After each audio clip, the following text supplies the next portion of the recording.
이번 사태는 전 세계적인 현상이 되었고 대한민국은 진정한 우정을 가지고 있는 국가와 그렇지 않은 국가에 대해 변별력을 가질 수 있는 계기가 되어가고 있습니다.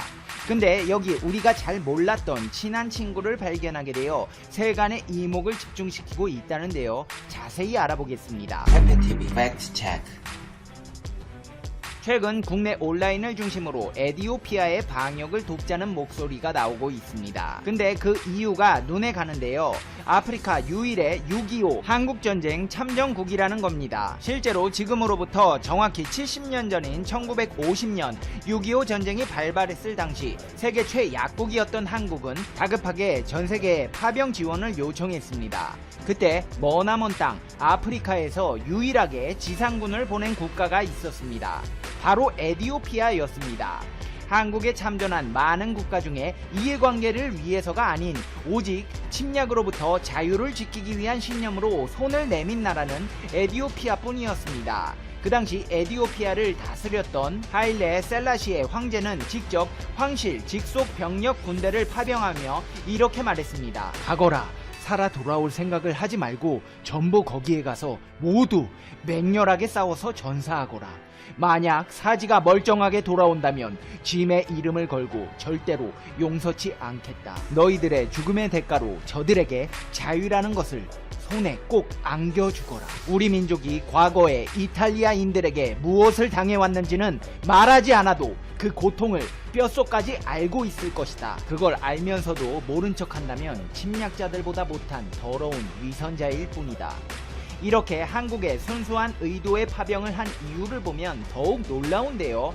6.25 전쟁보다 20년가량 앞선 지난 1936년 에티오피아는 이탈리아의 침략을 받았습니다. 셀라시의 황제와 에티오피아군은 필사적으로 저항하며 국제사회의 도움을 요청했으나 그 누구의 도움도 받지 못하고 무시당한 바 있습니다.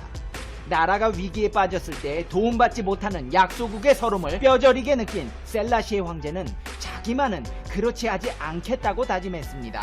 그리고 정말 그때 그 다짐을 지켰습니다. 셀라시 왕제는 같이 식민지에서 해방된 나라의 처지에 어찌 도움을 주지 않을 수 있겠는가 라며 에티오피아의 황실 직속 근위대인 강요부대를 한반도에 파견했습니다.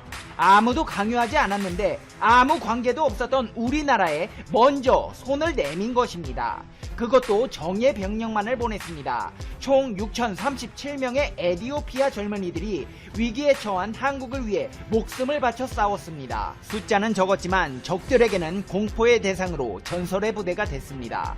3년의 긴 전쟁 동안 253번의 크고 작은 전투가 치러졌고 에티오피아군은 눈보라 등 낯선 환경 속에서도 단 한 번도 패배하지 않고 모두 승리를 거두었습니다. 전쟁에서 123명이 전사하고 536명이 부상당했으나 에티오피아군은 포화가 터지는 전장 한복판에서도 전사한 전우들의 희생자 모두를 수습했습니다. 희생된 사람이 있었지만 포로는 단 한 명도 없었을 정도로 에티오피아는 강했습니다. 용감하게 싸운 에티오피아 용사들은 전쟁이 끝난 이후에도 곧바로 떠나지 않고 고아원을 설립하는 일을 돕는 등 한국을 도왔습니다. 하지만 운명은 이런 영웅들이 평화롭게 살 수 있도록 허락하지 않았습니다. 6.25 전쟁이 끝난 뒤 이들에게는 불행이 닥쳤습니다. 에티오피아에서 군사 쿠데타가 일어났습니다. 황제는 폐위됐고 공산주의 정권에 들어갔습니다. 셀라시의 황제는 에티오피아의 마지막 황제가 되었고 6.25 전쟁에 참전했던 에티오피아 용사들과 가족들, 그 자식들은 말도 못하는 수모를 겪어야 했습니다.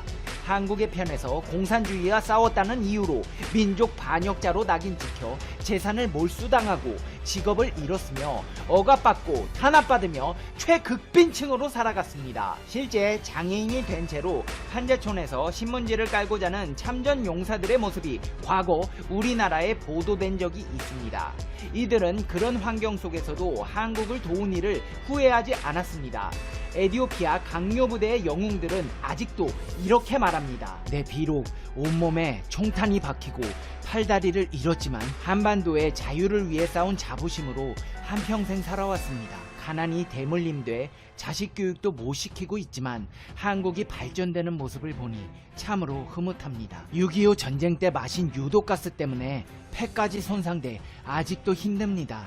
그런데 한국의 전쟁이 다시 나면 지금도 가서 도와주고 싶습니다. 한국이 잘 살게 됐다니 제가 더 고맙습니다. 우리는 한국을 제2의 고향이라 부릅니다. 구르바 담보바 씨는 6.25 전쟁 당시 아프리카 대륙의 유일한 파병국이었던 에디오피아의 일진 강요전사 중 무반동총을 다루는 기술이 뛰어났던 최고의 사수였습니다. 구르무 담보바 씨는 31세가 되던 1951년에 6.25 전쟁에 참전했고 그가 싸워야 했던 것은 적군뿐만이 아니었습니다.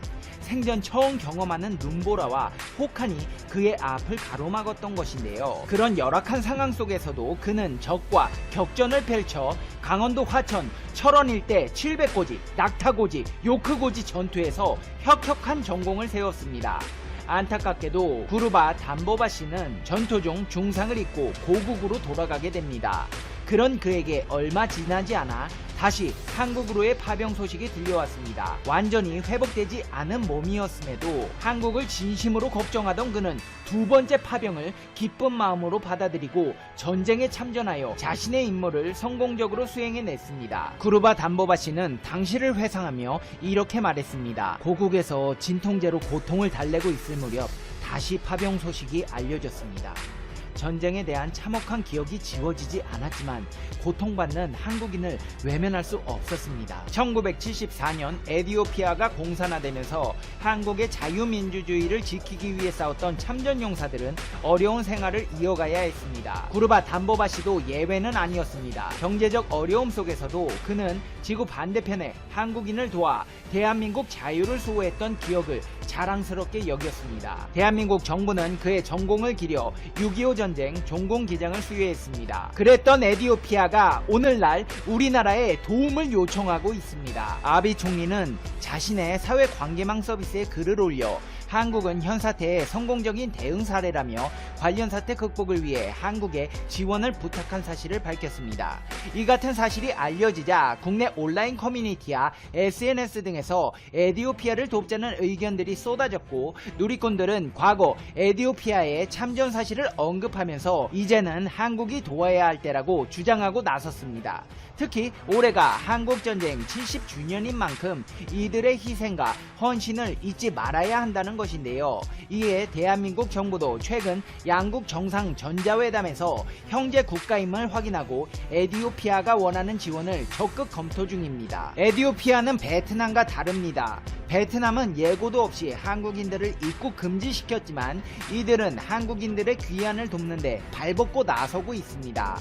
아프리카 남동부 섬나라 마다가스카르 교민과 카메룬에서 활동 중인 한국국제협력단 코이카 단원들이 공항 폐쇄라는 엄혹한 상황을 뚫고 귀국하는데 에디오피아, 마다가스카르, 카메룬 정부의 지원이 있었고 특히 에디오피아 당국과 국영항공사는 타국 공항 임시 개방, 자국 공항 이용, 운항시간, 비용 등에서 다양한 지원을 해주었습니다. 에디오피아 수도 아디스 아바바는 아프리카 국가연합 본부 소재지로서 이 대륙의 항공허브 역할을 하고 있으며 한국발 아프리카행 항공의 유일한 직항편을 가지고 있습니다. 위기가 도래한 이 시점에 에디오피아 정부와 에디오피아 공항은 한국의 외교 당국과 협력해 한국민 귀국을 위해 마다가스카르와 카메룬 당국의 공항 폐쇄 조치를 한시적으로 뚫고 우리 국민을 태우는 항공기가 뜰 수 있도록 적극 주선해 성사시켜 줬습니다. 소수의 인원이 이동해야 하기에 비용이 막대했지만 에디오피아와 마다가스카르 당국이 서로 협조해 미국, 독일,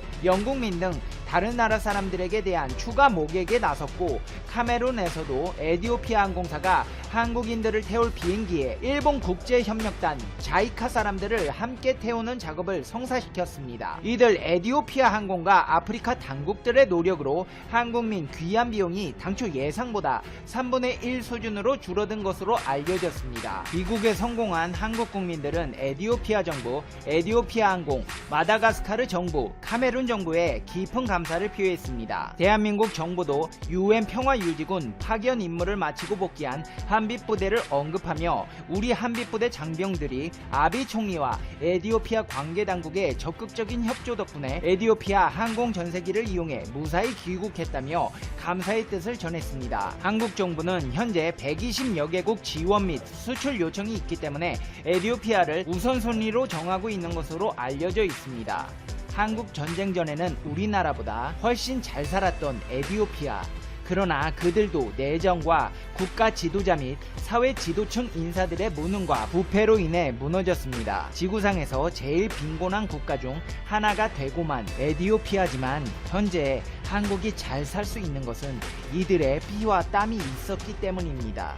이제는 우리가 나서서 따뜻한 손길로 가난과 질병으로부터 그들을 보호해 주어야 하지 않을까 생각해 봅니다. 이제 페페TV의 결론 듣겠습니다. Conclusion. 페페TV. 구르무 담보바시를 비롯한 참전용사 여러분, 여러분의 헌신이 있었기에 지금의 대한민국이 있습니다. 정말 감사합니다. 영원히 잊지 않고 기억하겠습니다. 페페TV 시청자 여러분은 어떻게 생각하세요? 페페TV는 여러분의 생각이 궁금합니다. 댓글로 여러분의 생각을 남겨주세요.